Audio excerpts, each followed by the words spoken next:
Good day, everyone, and welcome to our report of RA 8749, also known as Clean Air Act of 1999. So, these are my group mates, Decilio, Sanchez, Dubria, Perez, and Usman. So, what is RA 87 or also known as Clean Air Act of 1999? So, it is a comprehensive quality management policy programs that aims to achieve and maintain healthy air for Filipinos. Yan. So it means that it compromises with management policy and programs.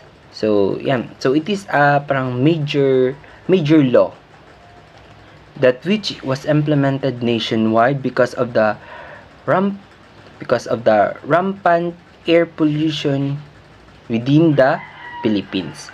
So, it focuses on air pollution prevention. Yeah. The real existence of RA 87 was rooted because of air pollution.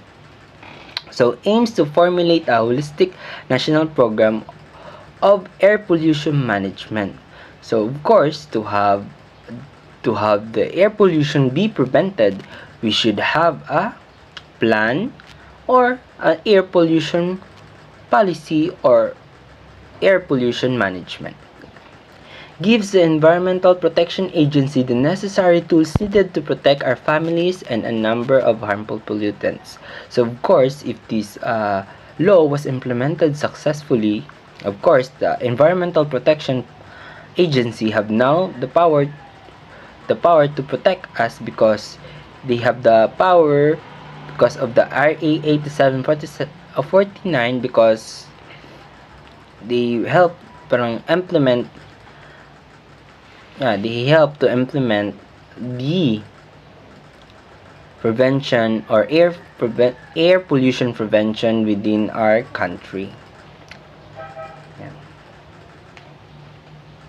So, who signed and approved the Act RA 749? So, it was signed by former President Joseph Estrada on June 23, 1999, becoming one of the major laws in the Philippines. So, one of the reason why it becomes one of the major law because it was widely or nationwidely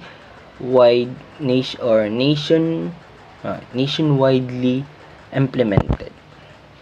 Ayan, and on year 1997 and below, so parang air pollution was rampant. Yeah.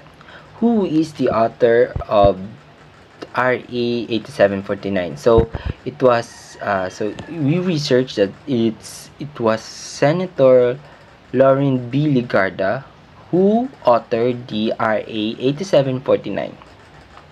So Clean Air Act was just one of his law that she authored. So another example, parang we previously discussed. So number one of that is RA 9747, which is the Wildlife Conservation and Protection of 2001.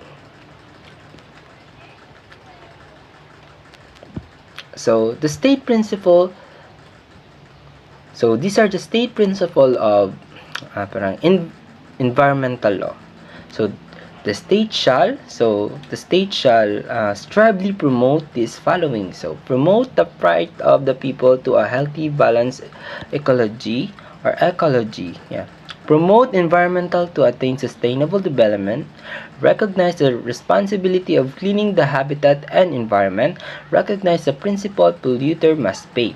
Recognize and clean the healthy environment is good for the good of all. So protect the right of the people to a healthy, balanced ecology. So of course, everyone has the right to live in a healthy and balanced ecology. So next, promote global environmental to attain sustainable development. So remember our principle that everything is connected to everything else. So our environment is connected to a bigger environment within the earth. Ayan. So we must protect it. So, recognize the responsibility of cleaning the habitat and environment. So of course we have the right to live in that environment. Of course we have the responsibility for cleaning the environment so we can have a healthy and balanced ecology. So parang sharing the current situation, so that healthy and balanced ecology was currently being deteriorated. So we must work for it. And so if we go back earlier time, of course it is given to have a healthy and balanced ecology, but due to modernization, the healthy and balanced ecology was deteriorated. Therefore, we must work, or we must know our responsibility in cleaning and keeping the environment or habitat well. Recognize the principle polluter must pay. Of course, so the polluter there is someone who has money, who has the power to cause or influence the environment. So, of course, it's us, humans, or the organization, or many humans work together. So, we have the power to pollute our environment. So, it was given here in a state principle because one of the reason why there is air pollution is because of many factory does not follow the standards or the standards set by the government. So of course, to able to parang lessen the air pollution, so dahil sila ang bigger chunk na nagko-cause doon, of course, they will be the one to be targeted first. Recognize the clean and healthy environment is good for all. Of course, if you pagsama-sama mo yung apat, so we will derive to the last one.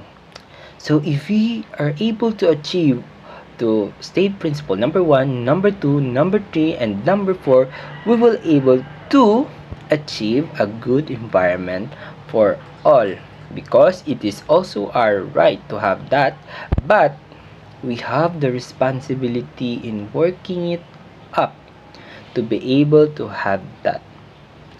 Because if you observe, currently the environment is currently deteriorating, ayan, due to our also human activities. Therefore, tayo ang nakasira, tayo ang ayos, dahil tayo rin ang maapektuhan sa huli. Thank you, and that ends my report for the what is RA 8749, the author and the one who signed, of course, and the last, the state principle, which was it's applicable to all environmental law existing. Thank you. So now let us proceed with the things that are covered by the Clean Air Act. Always be reminded that all potential sources of air pollution, whether it is from mobile source or a point source or an area source, everything must comply with the provisions of the law. That's why all emissions must be what? Must be within the air quality standards. So, what are these air quality standards?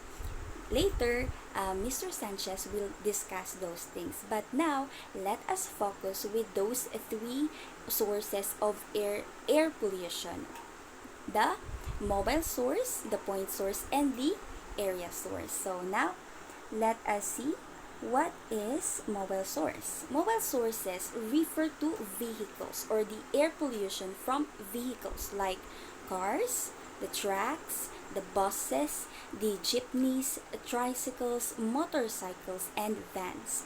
Everything that comes from the vehicles. The next one is the point source. This one refer to stationary sources such as the industrial firms and smokestacks of power plants, hotels, and other establishments. The third one is the area sources, or this one refer to sources of emission other than the above mentioned. So these include smoking, burning of garbage and dust from construction, unpaved grounds or the grounds that are not cemented or uncemented grounds, and etc. Also, there is what we call natural sources of air pollution, just like the dust that came from the wind and the volcanic eruption. Those are the natural sources of air pollution that we cannot control. That's why the things or the air pollution that we can control, that must comply with the provisions of the law and must comply with the air quality standards. Those are the mobile source, the area source, and the point source of air pollution. Now, we have here an article from USAID, or the United States Agency International Development. They covered the Puerto Princesa's Clean Air Program. Okay, so in this article, there are three objectives that the Puerto Princesa, or the local government of Puerto Princesa, wants to happen. The first is to reduce hydrocarbon and carbon monoxide emissions from tricycles or three-wheelers. That's why in this article we can observe the introduction, or this program introduced the 50-50 scheme designed to reduce the volume of tricycles or three-wheeler taxis plying the city streets by 50%. That's why, just like what we can observe right now, the tricycles that we can see in the city streets are now limited because of this act, of this Clean Air Act. That's why this is one of the reasons. And the second objective of this Clean Air Program is to effectively implement the Philippine Clean Air Act at the local level. And the third objective is to reduce traffic congestion along major city transport routines. And the fourth objective is to improve air quality in the city. So that's the overall objective of this Clean Air Program. So when we look at its sustainability, with the passage of the City Ordinance number 278, the core group feels the sustainability of the program is now assured.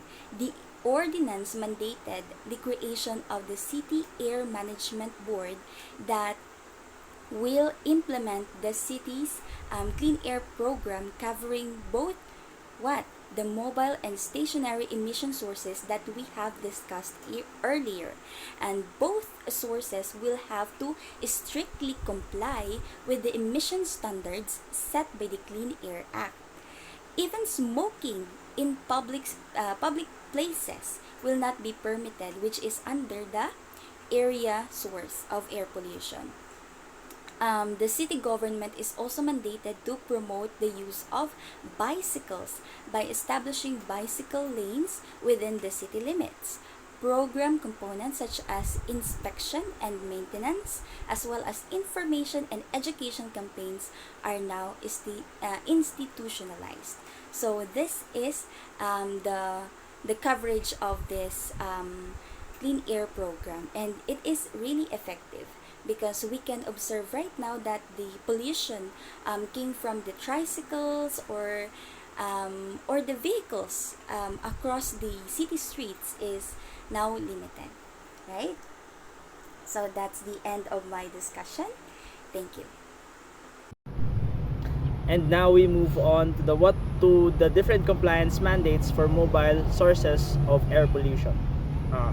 Number one, exhaust emission standards for various mobile sources that are either in use, new, rebuilt, and imported or second-hand use. All new motor vehicles classified under the Philippine National Standards 1891 of the Bureau of Product Standards of the Department of Trade and Industry, whether locally assembled or imported, are to be covered by a Certificate of Conformity, or the COC. The COC is to be issued by the DENR to the motor vehicle manufacturer, assemble or importer. In-use motor vehicles will only be allowed renewal of their registration upon proof of compliance with the emission standards through the testing of the Motor Vehicle Inspection System, or the MVIS, of the DOTC or LTO, and authorized private emission testing on centers. Now, according to the law, every single vehicle are to be issued a COC, either new, rebuilt, or assembled here in the Philippines, or even imported ones. Now, issued motor vehicles, in-use motor vehicles will only be allowed of the renewal of their certificate if they pass the MVIS, or the Motor Vehicle Inspection System of the DOTC and the LTO. Now, rebuilt motor vehicles or imported second-hand, completely built up of pre-regulated vehicles retrofitted with second-hand engines will only be allowed registration or renewal of registration upon submission of a valid certificate of compliance, or the COC. Upon submission of a valid certificate of compliance to emission standards, or the CCES, issued by the DOTC. The CCES, or the Certificate of Compliance to Emission Standards, will only be issued if the exhaust emission standards for that specific motor vehicle is met, as verified by the actual testing through the MVIS. Now, according to the module, according to the law, the motor vehicle can only be issued a CCES if that vehicle passes the MVIS, or the inspection for the vehicles. Next, we move on to the next slide. What will be done to smoke belching vehicles on the road? Smoke belching vehicles on the road shall be subjected to emission testing by properly equipped enforcement teams from the DOTC or the LTO, or its duty deputized agents. Violators will be subjected to the following fines and penalties. First of all, smoke belching means that the vehicle is releasing too much smoke that is not good for the health of the citizens. For example, you have a motorcycle that releases smoke, black smoke, white smoke, any form of smoke that releases too much smoke that covers up a wide area. That is considered to be smoke belching. Now, the first offense for smoke belching is 1,000 pesos of fine. The second offense is 3,000 pesos. And the third offense is 5,000 pesos plus seminar on pollution management. Next, we proceed to what will be done to polluting industries. Now, we have a lot of industries that contribute to the pollution of our land, air, and water systems. But we focus on the air. A fine of not more than 100,000 for every day of violation shall be charged against the owner of the stationary source until such time that standards have been met. Now, if you are owning a company and you continue to pollute our air every single day, you will be charged of 100,000 pesos every day until you have reached the point where you are not contributing to air pollution anymore. And for gross violation, the penalty is imprisonment of not less than 6 years but not more than 10 years upon the discretion of the court. At the same time, the pollution adjudication board, or the PAP, could close the firm to the insurance of cease and desist order. If you still continue to violate the rules of air if you still continue to pollute the air, you may be imprisoned for 6 years or not more than 10 years. At the same time, your industry or the industry may be shut down or may be forced closed by the cease desist order. And now we proceed to smoking is banned beginning on May 25, 2001 in any of the following locations. Now, the local government units or the LGUs are mandated to implement this provision of the law. The penalty for violation of this provision is 6 months and 1 day to a year of imprisonment or a fine of 10,000 pesos. Now, any individual is not allowed to smoke in the following locations. 1. Inside a public building. For example, our malls, our public library, our museums, they are not allowed to smoke inside there. Number 2. Enclosed public places including public vehicles and other means of transport. For example, multicabs, when you are traveling, or tricycles, you are not allowed to smoke within the premises of those vehicles, since it may lead to secondhand smoke of the other passengers. And number 3, in any enclosed area outside of one's private residence or private place of work, and any duty designated area which will be enclosed. That is all. What can you do to help clean the air? For vehicle owners or motorists, maintain your vehicle by changing oil regularly every 5,000 kilometers. Yes, because an oil change can affect your air conditioning. If you don't change your oil regularly, the oil can get dirty and clog up in your engine, and this can cause your air conditioner to work less efficiently. As we all know, routine maintenance is the key to keeping our vehicle or your vehicle running properly. And also we have keep the engine well tuned following the owner's manual, because the owner's manual, it provides and contains a wealth of information. And also we have keep tires properly inflated, plan trips and observe proper driving habits, remove unnecessary things from the trunk, don't overload, and travel only at speed required by traffic regulations and road conditions.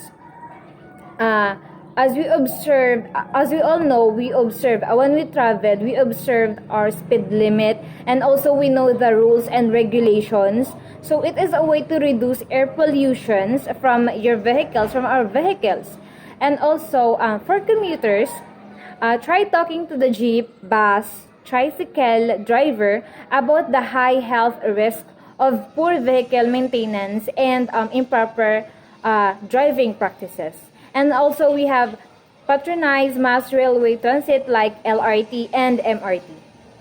At home naman po, use low watt bulbs, energy saving lights gamitin. Dapat kailangan natin gamitin yung energy saving lights, lalo na po yung mas magandang gamitin yung yung solar. Ayun ba? Solar. Keep the used air conditioning units and keep temperature a few degrees higher. Don't burn garbage. Avoid using SROs and proper dispose the refrigeration equipment and use coolant. So dito po, don't burn garbage kasi po yung mga susunod ng plastic nakakaapekto din po sa ating hangin na linalanghap. Masakit po sa dibdib, ganun. Avoid using SROs. Ito yung mga spray, yung mga Baygon, mga air fresheners, ganun po. And for the everyone naman, report smoke bleachers to LTO, MMDA, and appropriate local government unit. So dito po sa mga nagsusunog ng mga plastics, dapat po i-report po kaagad natin yan sa LTO, MMDA, or other local government unit.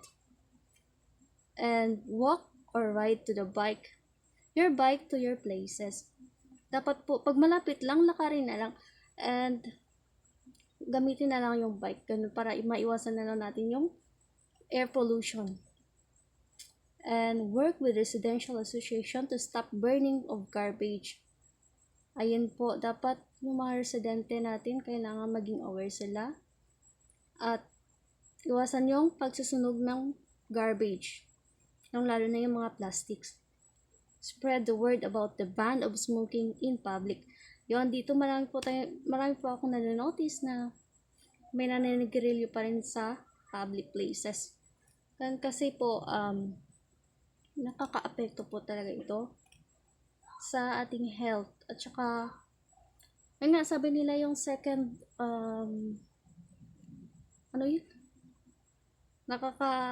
ikaw yung pangalawang nakalakalanghap, yan masyadong maapektuhan kaysa sa mga naninigarilyo. And last one is plant trees para maiwasan po natin at makaka-contribute naman tayo sa clean air natin. Yun lamang po. Okay, so next one, we'll discuss about the agencies that have responsibilities or that supports this Republic Act. The first one is the Department of Environment and Natural Resources. They will serve as the lead agency, and they will also be the one that will prepare the National Air Quality Status Report, which will be used as a basis for formulation of integrated air quality improvement framework. And aside from that, they will be the one that will issue rules and regulation in the implementation of this Republic Act. Together with DNR, we have DOTC.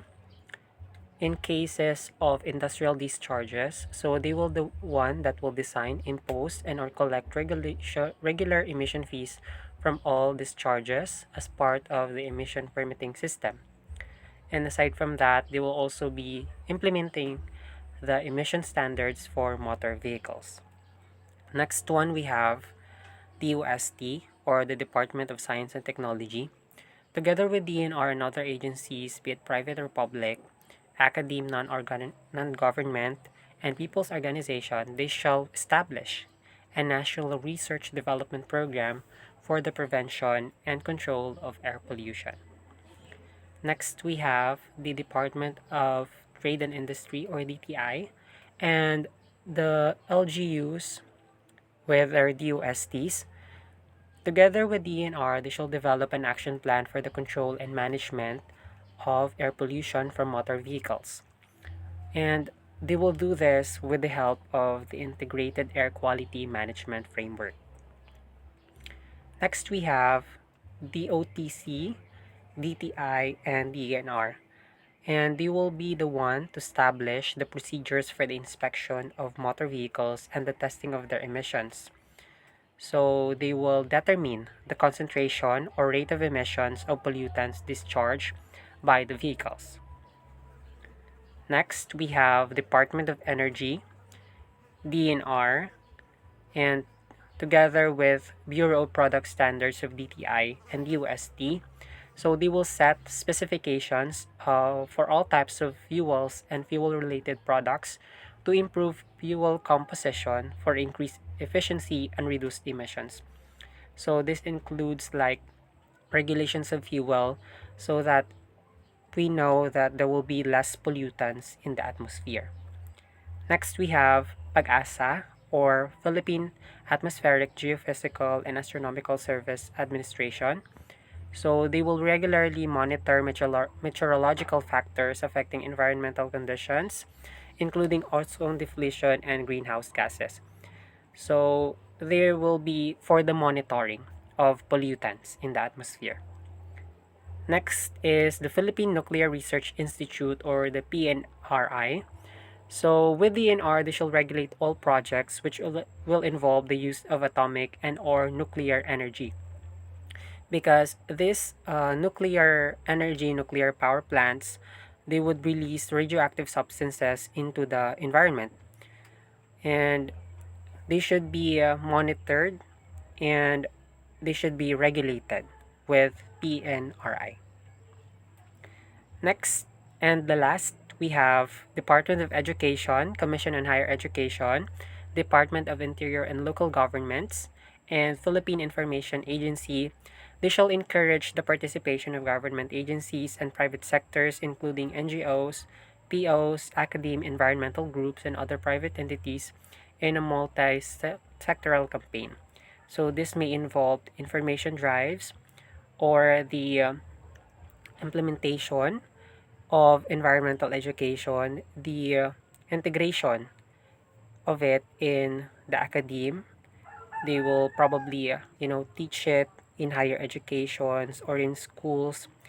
Like in PSU, we have environmental education as our subject. So with this, I say that PSU have acknowledged this Republic Act.